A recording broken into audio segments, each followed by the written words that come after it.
अस्सलामुअलैकुम। पाक defence news channel की तरफ से मैं आप सबको दोबारा खुशामदीद कहता हूं। दोस्तों, आज की डिफेंस अपडेट सबसे पहले पाकिस्तान एयरफोर्स की तरफ से है। तो दोस्तों, जिससे आप सबको पता है कि इंडिया की तरफ से हमेशा से ही पाकिस्तान के बने हुए जो JF-17 थंडर है उसके ऊपर एक क्रिटिसिज्म किया जाता है। और अब जबकि उन्होंने राफेल तैयारे ख़रीद लिए हैं तो वो अभी भी कह रहे हैं कि पाकिस्तान का जो अपकमिंग आने वाला ब्लॉक JF-17 थंडर ब्लॉक 3 है वो जो राफेल तैयारा है इसके कंपैरिजन में नहीं आता। हालांकि अब BBC की तरफ से और दुनिया की बाकी जितनी बड़ी वेबसाइट हैं उनकी तरफ से भी अब JF-17 थंडर को जो राफेल तैयारा है उसके साथ कंपेयर किया जा रहा है।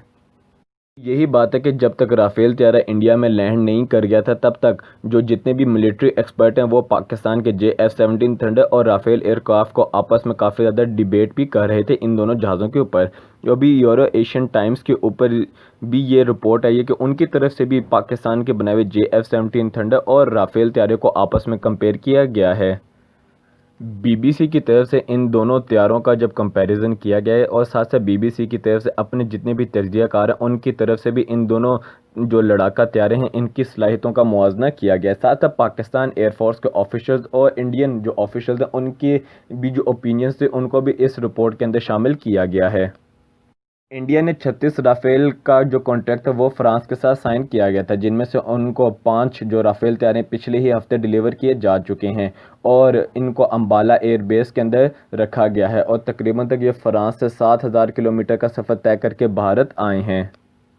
इंडिया की तरफ से जब पाकिस्तान के ऊपर बालाकोट नाम की एक बेनामी जो सर्जिकल स्ट्राइक की गई थी जिसके अंदर इंडियन वॉर प्लेन्स ने पाकिस्तान की सरहद को क्रॉस किया था और जो बॉम्ब्स थे वो ड्रॉप किए थे और कहा था कि उन्होंने जो टेरर इंफ्रास्ट्रक्चर है बालाकोट के अंदर उसको तबाह कर दिया गया, जिसके अंदर उन लोगों ने पहले से गिनती करके रखी थी 350 दहशतगर्दों की, और जिसको पाकिस्तान की मिलिट्री ने और पाकिस्तान की जो पॉलिटिकल अथॉरिटीज़ हैं उनकी तरफ से रिजेक्ट कर दिया गया था।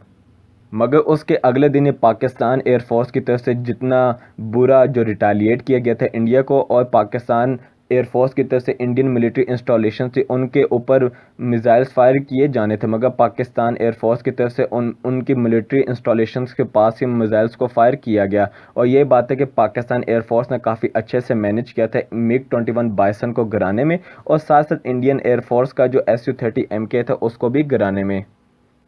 पे इसके साथ हमने ये भी देखा कि पाकिस्तान एयरफोर्स की तरफ से जो इंडियन एयरफोर्स का जो पायलट था अभिनंदन उसको भी वापस कर दिया गया था 1 मार्च को, और पाकिस्तान की तरफ से ये गुडविल गेस्चर के तौर पे दिया गया था। इंडियन प्राइम मिनिस्टर की तरफ से और इंडियन जो एयर चीफ है उनकी तरफ से भी यह कहा गया था कि अगर इंडिया के पास राफेल तैयारे होते तो बालाकोट जैसा जो इंसिडेंट है वो शायद पहले से ज़्यादा अच्छा होता और इस वक्त ये नताइज न होते कि उनका जो MiG-21 और Su-30 MK जो फाइटर जेट हैं वो क्रैश हुए हैं। और यही बात है कि पाकिस्तान मिलिट्री की तरफ से ये डिनाइड किया जाता रहा कि पाकिस्तान ने US के बने हुए F-16 तैयारों को इस अटैक के अंदर इन्वॉल्व नहीं किया।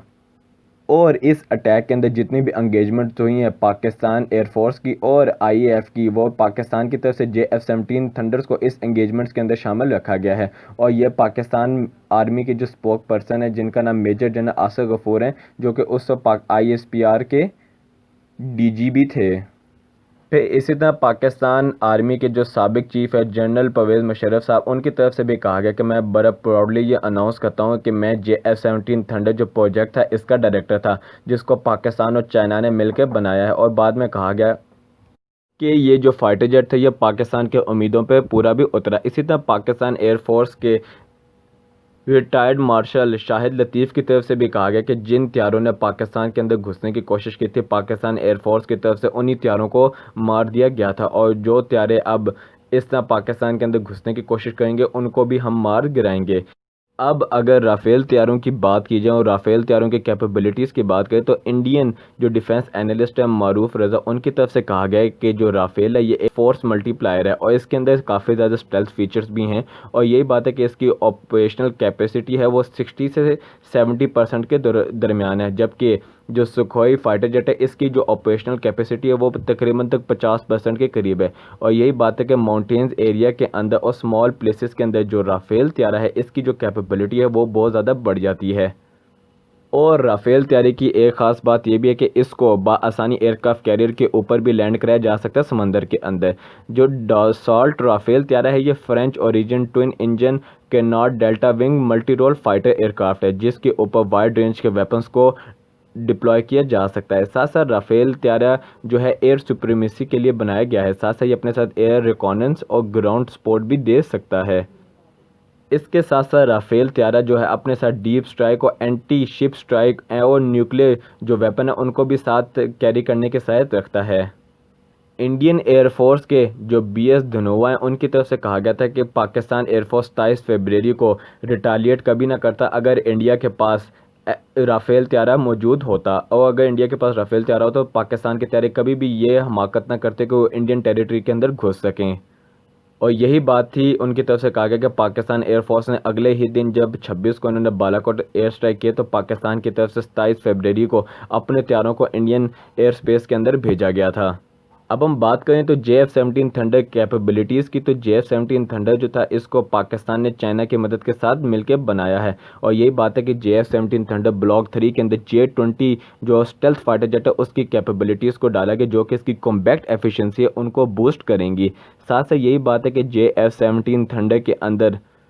काफ़ी न्यू टेक्नोलॉजीज़ का इस्तेमाल किया गया है। और यही बात है कि JF-17 के अंदर न्यू और larger holographic wide angle head up display भी दिया गया। साथ साथ इसके अंदर इंटीग्रेटेड कॉकपिट डिस्प्ले भी दिया गया जो कि J-20 के अंदर भी शामिल है। और इसके अंदर साथ साथ advance infrared missile approach warning system भी दिया गया जो कि J-20 के अंदर भी इस्तेमाल हो रहा है।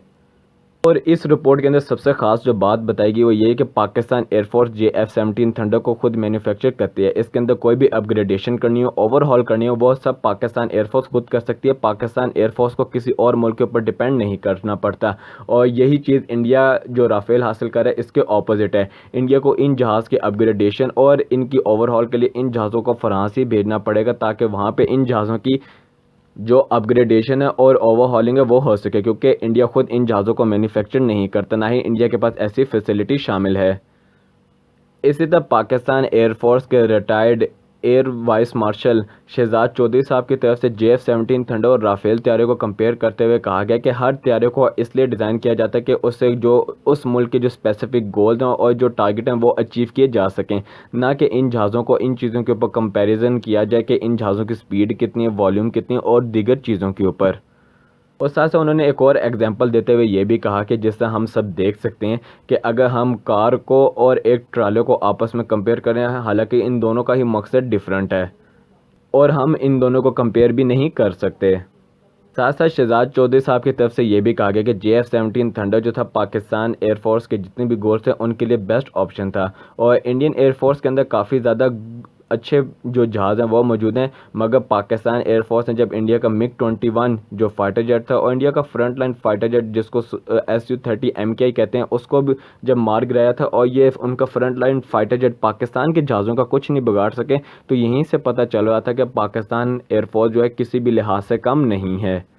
तो यही बात है कि पाकिस्तान एक्सपर्ट जो हैं इनको काफ़ी अच्छा एक्सपीरियंस हो गया कि वो रशियन फाइटर जेट को कैसे गिरा सकते हैं। और यही बात है कि इंडिया जो है अब यही हज़म नहीं कर पा रहा कि पाकिस्तान एयरफोर्स ने कैसे उनके जो रशियन मेड फाइटर जेट थे जिनमें MiG-29 और Su-30 MK फाइटर जेट है उनको कैसे गिरा दिया। और पाकिस्तान एयरफोर्स की तरफ से इतनी दूर से इन जहाज़ों को टारगेट किया गया और इंडियन जो जेट्स थे उनको चांस ही नहीं मिला कि वो पाकिस्तान एयरफोर्स के जहाज़ों को एंगेज कर सकें।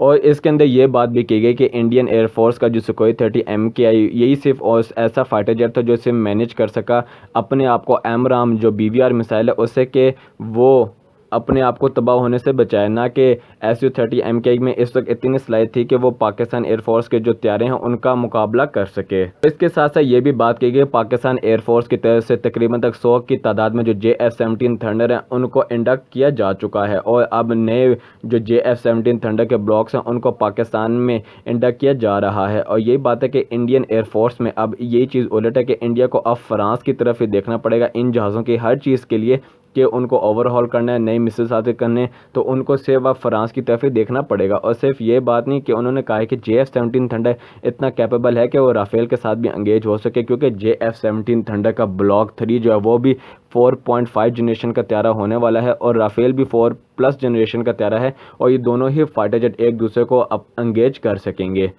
क्योंकि JF-17 थंडर ब्लॉक 3 के अंदर जो J-20 है उसकी टेक्नोलॉजी को शामिल किया गया है। और यही बात है कि जो J-20 जो फाइटर जेट है वो स्टेल्थ फाइटर जेट है जिसकी टेक्नोलॉजी को पाकिस्तान के JF-17 थंडर ब्लॉक 3 के अंदर डाला जाएगा, जो कि इसकी जो कॉम्बैट एफिशिएंसी उसको बूस्ट करेगा और जो इंडियन राफेल तैयार हैं उसके ऊपर थोड़ा बहुत एज भी देगा कि पाकिस्तान के JF-17 थंडर ब्लॉक 3 के अंदर 20 स्टेल्थ फीचर्स का ऐड किया गया है। तो दोस्तों अब तक के लिए इतने का आपको हमारी वीडियो पसंद आई है तो लाइक करें, शेयर करें, सब्सक्राइब करें और कमेंट करके अपनी राय का इजहार जरूर दें और बेल आइकन ना दबाना भूलें। मिलते हैं अपनी अगली वीडियो में, अब तक के लिए इतना ही। खुदा हाफिज़।